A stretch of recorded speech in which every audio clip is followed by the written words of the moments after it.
Hiya YouTube, I am Shaggy, I am Philalitea, and I'm walking my happy ass up here to Taco Bell to spend the last $3 that I have. And I have an interesting story about that. I could have spent the day playing these stupid video games, doing surveys, making the little bit of money that I actually need. But I laid the foundation this morning, so I didn't really need to spend a whole bunch of hours at it today. Not having $3. No, I thought I had $5, but I have $3. And what I decided to do with my day instead was talk to Gemini.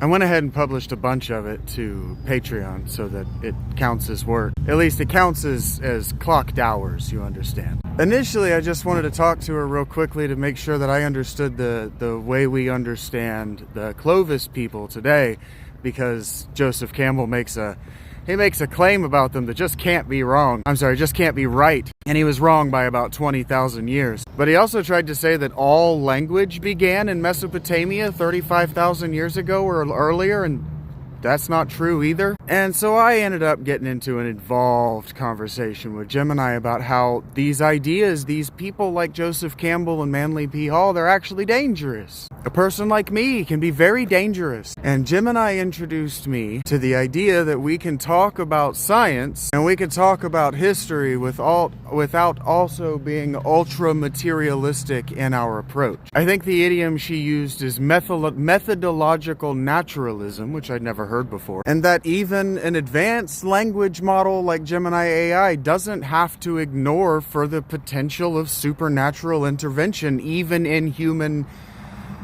DNA and evolution. Doesn't have to by the rules of scientific consensus, and that's new to me. Not because I believe in ancient aliens or in a supernatural intervention, but because I didn't know I was really allowed to participate. I know enough that if I had other people to talk to about this stuff, I could really talk about some interesting stuff. The thing is, I'm not trying to shift anybody's paradigm. I'm not trying to get you to think differently. I'm trying to get you to see differently.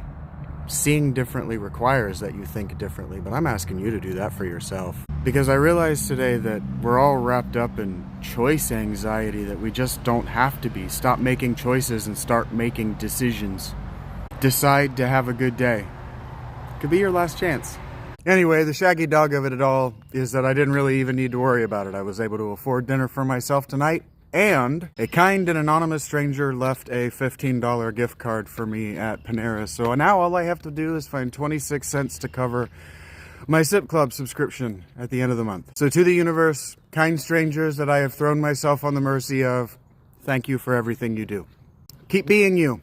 No one else can.